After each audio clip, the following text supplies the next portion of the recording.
As one of the most recognizable cities in the world, there's a lot the Division 2 needs to get just right about Washington, D.C. For lead environmental artist Chad Chatterton, that means not just nailing the look of the iconic monuments, but focusing on the details that make D.C. unique. When we build a city for the Division, the first thing we do is we try and recreate what's there. So there's a lot for us to work with to create spaces that really help the gameplay sing. We have a head start by using GIS data. We have all kinds of information, almost too much information. We know the type and age of every tree and location of all the park benches and everything. So we have to make choices. What's important to capture DC from all of this?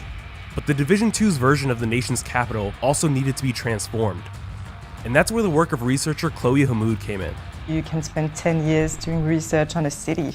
It's a never-ending process. I wanted to have a deeper understanding, like how would the city react in times of crisis? Where for example, the evacuation road would be set up? What are the shelters in times of emergency? Vehicles are always facing in the way of the evacuation route, for example. They're not just randomly placed. We've thought this through. You'll notice that most of the vehicles have been drained of their fuel.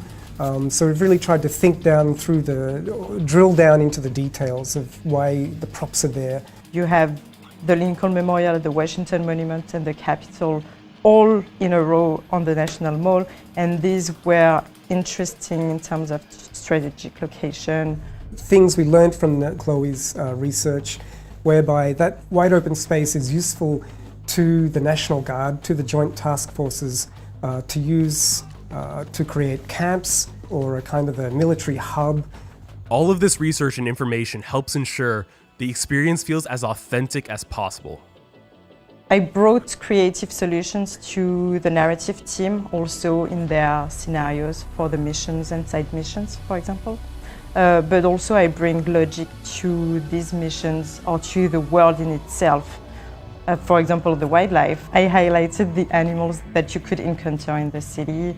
I mean, there are so many details that I worked on to help the team make sure that the world is consistent and coherent. The work that Cloe does really gives us access and insight that we couldn't arrive at just by Googling the city or anything. You really have to come here, meet the people, and be in dialogue with them. On March 15th, you'll get to experience a post-pandemic Washington, D.C. when the Division 2 launches on PS4, Xbox One, and PC. For more on the Division 2, subscribe to this channel and visit us at news.ubisoft.com.